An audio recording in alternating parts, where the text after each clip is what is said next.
윤석열 전 대통령 82분 직접 변론을 했다. 그 이야기와 이기고 돌아왔다. 관저에 있다가 사저로 갔을 때 서초동 그 아크로비스타 그 아파트 주민들과 덕담을 한 말을 가지고 지금 좌파에서 시비를 하고 있죠. 근데 이기고 돌아왔다. 이 말을 가지고 시비를 하는데 그게 잘못된 왜곡에 의한 것이라는 것을 잠시 후에 제가 설명을 드리겠습니다. 일단 오늘 제가 송국근 혼수 시간에 전해드린 대로 윤석열 대통령 첫 형사재판에 오늘 출석을 했습니다. 출석을 했는데 이 대통령 자리에서 물러난 지 열흘 만이죠. 서울중앙지법 형사 25부 바로 지기현 재판장 윤석열 대통령에 대한 구속 취소를 했던 재판부죠. 이 재판부에서 나중에 물론 1심이긴 하지만 나중에 1심에서 공소기각 그 판결을 내리고 그 공수처의 수사권이 없는 문제를 그때 절차적 공정성을 갖추지 못했다고 해서 구속 취소를 했죠. 윤석열 대통령. 그래서 본 재판에서도 그럼 아예 공소기각될 가능성이 높다 이렇게 보는 시각이 있는데 아니면은 무죄든지 그러면은 헌재와 다른 결론이 나올 수가 있어서 나중에 큰 파장이 일어날 수도 있는 그 재판이 지금 시작된 겁니다. 이 윤석열 전 대통령은 오늘 그 경호상의 문제로 법원의 승인을 받아서 차량을 타고 지하 주차장을 통해 출석을 했고 또 사진 촬영도 금지했죠. 지기현 부장판사가 금지해서 이 법정에 있는 모습은 지금 사진이 없습니다. 어쨌든 오늘 서울중앙지법 417호 대법정인데 자, 이 법정은 서울중앙지방법원 417호 대법정 아주 법정이 큽니다. 그 법정은 이 역대 기소된 전직 대통령 모두가 이 법정에 섰습니다. 상당히 참 불행한 역사죠. 5명의 대통령, 전두환, 노태우 전 대통령, 그리고 이명박, 박근혜 전 대통령, 그리고 윤석열 전 대통령까지 공교롭게도 전부 다 우파 대통령들입니다. 우파 대통령들. 그래서 그 부분을 좀 따지자면 또 더 심각하게 들어가야 됩니다. 얼마나 이 현직 대통령에 대해서 또 전직 대통령에 대해서 그렇게 몰아치는 그런 선전전이 굉장히 강하죠. 자, 어쨌든 최근의 새 대통령 이명박, 박근혜 그리고 윤석열 전 대통령이 나란히 지금 법정에 선 그 같은 법정입니다. 오늘 윤석열 전 대통령 무려 82분 동안 오전 오후 합해서 82분 동안 직접 마이크를 잡고 이게 왜 내란이냐 이것을 그 아주 격앙된 그 목소리로 표현을 했습니다. 이게 왜 내란이냐. 그리고 12명의 검사가 오늘 나왔는데 12명 검사, 그건 후배 검사들이죠. 새까만 후배 검사들이죠. 후배 검사들 앞에서 이게 어떻게 내란죄가 되느냐 이렇게 막 몰아쳤습니다. 검찰 선배로서 막 몰아쳤습니다. 본인의 사건이기도 하지만은 82분간 직접 마이크를 잡고 혐의를 전면 부인을 했습니다. 양손을 막 허공에서 제스처를 하면서 이렇게 휘젓기도 하고 재판부를 딱 정면으로 쳐다보면서 준비된 어떤 대본이나 이런 거 없이 적석에서 82분 동안 이게 왜 내란이냐. 12명 검사를 앞에 앉혀놓고 이렇게 이야기합니다. 공소장과 구속영장을 내가 보니까 26년간 내가 검사 생활을 하면서 많은 사람을 구속하고 기소를 한 저로서도 도대체 무슨 내용인지 어떤 로직에 의해서 어떤 논리에 의해서 내란죄가 된다는지 도저히 알 수가 없다. 12.12나 5.18 사건 공소장도 이러진 않았다. 이렇게 하고 그 구체적인 강론 부분도 쫙 이야기를 합니다. 제가 혼술 시간에 설명을 드렸기 때문에 생략을 하고 어쨌든 비폭력적으로 국회 해제 요구를 적극 수용해서 비상계엄을 해제한 몇 시간의 사건을 내란으로 구성하는 것 자체가 법리상 맞느냐. 2023년 봄부터 이런 그림을 그려왔다는 검찰 주장은 코미디 같은 얘기다. 그리고 장기 집권을 목표로 계엄을 선포한 게 아니라는 이야기를 계속했고 그리고 계엄을 왜 쿠데타, 내란처럼 이렇게 취급을 하느냐. 계엄은 이 국가 비상대권, 헌법에 보장된 대통령의 권한인데 그리고 감사원장, 최재익 감사원장과 이 서울중앙지검장 이창수 탄핵 시도가 계엄 선포의 원인이 됐다. 이거 설명도 다시 했고요. 이런 사람들을 그러니까 그 감사원장과 서울중앙지검장을 탄핵을 한다는 것은 형사사법질서에 치명타를 주는 것이다. 그리고 또 메시지 계엄이라는 이야기를 몇 차례 했습니다. 이 계엄은 실행을 하는 계엄이 아니고 메시지 계엄. 이재명의 국정마비를 국민에게 알리기 위한 메시지를 전달하기 위한 계엄이다. 이 이야기도 오늘 또 계속했습니다. 그리고 이 검찰이 PPT를 가지고 프레젠테이션을 가지고 계속 이렇게 검찰은 요새 그렇게 공수장을 설명을 하죠. PPT 띄워놓고 막 합니다. 그런데 그 PPT에 대해서 조목조목 한 페이지, 그 검찰이 그 PPT 자료를 한 페이지 쓱 넘길 때마다 그것을 막 짚으면서 반박을 했습니다. 그리고 가령 예를 들어서 검찰이 방금 보여준 PPT 뭐 몇 페이지를 한번 다시 보자 해서 그 페이지에 적히는 검찰의 공수 사실이 왜 잘못됐는지 일일이 따지는 그런 모습을 보였습니다. 오늘 재판부는 재기현 재판장은 윤석열 전 대통령 발언을 끊질 않았습니다. 어제 오전에 한 40분 정도 하니까 40분 정도 하셨는데 오후에 20분 정도 발언 시간을 더 드리겠다. 우리가 시간을 칼같이 끊자는 것은 아니니 준비해서 오후에 말씀해달라 했는데 오후에 다시 또 40분을 했습니다.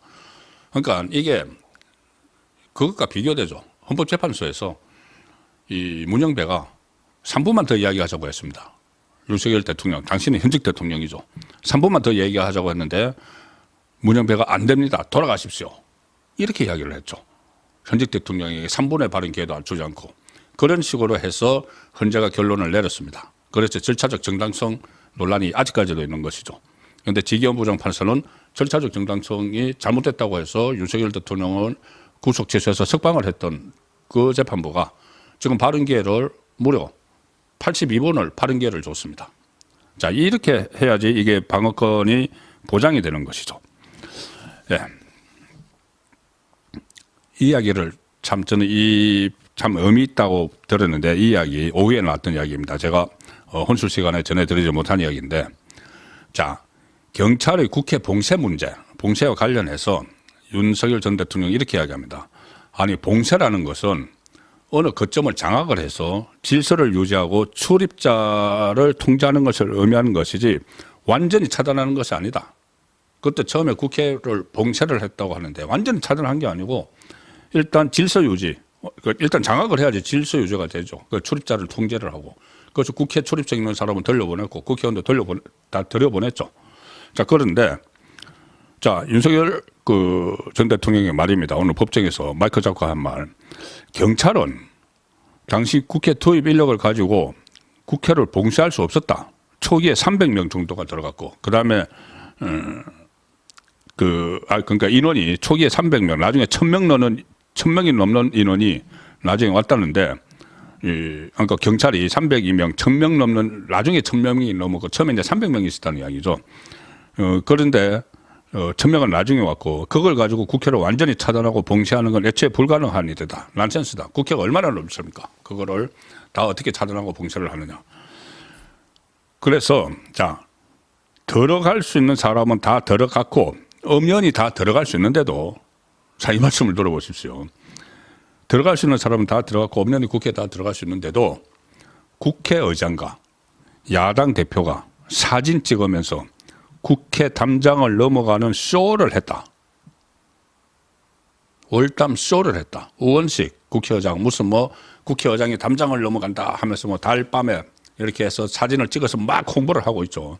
국회 가면은 여기가 국회의장이 담장을 넘은 사진, 이런 게 있습니다. 그 얄터막한 담장인데 담장을 넘은 사진. 그런데 그때는 이미 국회 정문으로 다 들어갈 수 있었다는 이야기죠. 내가 국회의원이다 하기만 하면, 국회의장이라고 하면 당연 더 그렇고. 자, 의원식뿐이 아니고 야당 대표 이재명 셀카 찍으면서 넘어갔죠.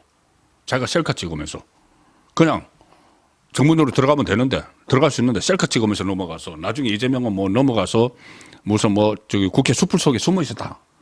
뭐 자기 잡으러 올까봐. 이것을 쇼라고 지금 윤석열 전 대통령이 표현을 했습니다. 다 들어갈 수 있는데 월담 쇼를 했다. 그리고 뭐 홍장원 이도 누구를 체포하라 뭐 이런 이야기도 전부 새빨간 거짓말들이 듣고 이 뭐 최상목 쪽지에 대해서도 무슨 비상 입법기구를 만들어서 국회 없애려고 한다 식으로 주장하는데 터무니없는 말이다.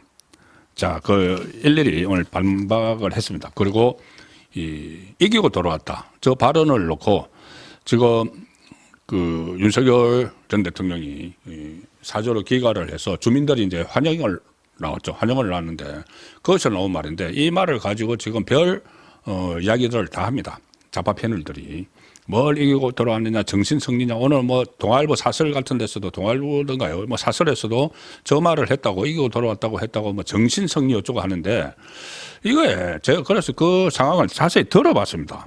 자세히 들어보니까는 어떻게 됐냐면은 이 서초동 사저 그 아파트 앞에 이제 갔죠. 아파트 앞에 가니까는 그 이제 윤석열 전 대통령이 여러분들 건강하신 모습으로 다시 뵙게 되어서 저도 기쁩니다. 고맙습니다. 인사를 했는데 한 주머니 한 아주머니가 뭐라고 하냐면은 너무 고생이 많았었습니다. 너무 가슴이 아픕니다. 너무 고생이 많으셨습니다. 이렇게 합니다. 너무 고생이 많으셨습니다. 이렇게 하니까는 윤석열 대통령이 이렇게 이야기합니다. 다 이기고 돌아온 거니까 걱정하지 마세요. 다 이기고 돌아온 거니까 걱정하지 마세요. 너무 고생이 많으셨습니다. 고생을 막 했는데 그 말 끝에 그 말을 받으면서 다 이기고 돌아온 거니까 걱정하지 마세요. 이거 무슨 말입니까? 너무 고생이 많았는데 그 고생 내가 이겼다는 이야기죠. 고생을 다 이겨냈다는 그 이야기로 저는 들립니다. 그거 생생한 그 현장 이야기를 들으면은 무슨 밖에 나가가지고 이 무슨 뭐 싸워서 뭐 좌파하고 싸워서 이런 의미도 아니 그걸로 들립니다. 그거 보면 그냥 고생이 많았었다고 하니까 고생을 이기고 돌아왔으니까 걱정하지 마십시오. 이런 뉘앙스입니다. 그리고 만약에 이게 어떤 뭐 정치적인 의미가 있다고 하더라도 정치적인 의미가 있다고 하면은 이 12.3 비상계엄을 그 선포를 해서 본인의 목적이 조금 전에 제가 메시지 계엄이라고 이야기했지 않습니까? 메시지 계엄. 그러니까는 이재명이 얼마나 국정을 마비를 시키고 있는지 그런 것을 다 알리는 성과는 있었다. 이 정도로 해석을 하면 되는 겁니다. 아니면 그게 아니고 정말 그 안에 분위기만 딱 보면은 걱정하지 마시라는 말이 있지 않습니까? 다 이기고 돌아온 거니까 걱정하지 마세요. 고생 많으셨습니다. 얼마나 고생하셨어요. 고생 다 이기고 다 극복하고 왔다. 이 이야기가 되는 겁니다. 그런데 이것뿐이 아니고 무슨 뭐 지금 뭐 산책을 하는 것까지 그 아파트 그 주상복합인데 그 지하상가에서 산책을 오늘 그 산책한 것까지도 막 시비를 거는 그런 어쨌든 왜 그러냐면은 이 사람들은 좌파에서는 소위 말하는 윤석열 악마화, 윤석열 김건희 악마화 그리고 우선 내란 종식 프레임, 내란을 종식시켜야 된다. 이걸 가지고 선거에 다 써먹고 선거에 그것을 뭐 어쨌든 써먹을 수 있는 대로 다 써먹고 그 다음에 자기들이 만에 하나 정권을 잡으면은 적폐몰이, 적폐청산, 내란청산 이렇게 하면서 정치보복을 하려는 지금 판을 깔고 있는 거죠. 그렇기 때문에 어쨌든 무조건 이재명의 집권은 막아야 된다는데 계속 저는 거기에 그렇게 꼭 해야 된다는 말씀을 드리고 있는데 여러 가지 뭐 이유가 있습니다. 제가 1시간, 2시간이라도 왜 이재명을 막아야 되는지는 말씀을 드릴 수가 있습니다. 그런데 어쨌든 꼭 막아야 되고 그런데 처음에는 사실 이재명이 워낙 독주를 해서 이거 이번 선거 어렵겠다는 생각도 많이들 하셨고 저도 그런 걱정을 많이 했는데 최근에 이 기세가 양쪽에서 올라오는 기세가 있습니다. 하나는 국민의힘 경선이 스타트되면서 국민의힘 안에서 올라오는 기세가 한 줄기가 있습니다. 이거는 특히 김문수 전 장관이 막 쏘아올리는 기세죠. 또 한쪽 기세가 밖에서 들어오는 한독수 기세가 지금 만만치 않다. 자, 그래서 그 말씀을 같은 연결선상에서 일단 오늘 그리고 오늘 후보 등록을 전후해서 이 지금 벌어지고 있는 일들 국민의힘 안에서 상당히 다이내믹하고 좀 역동적이라는 생각을 가질 수 있는데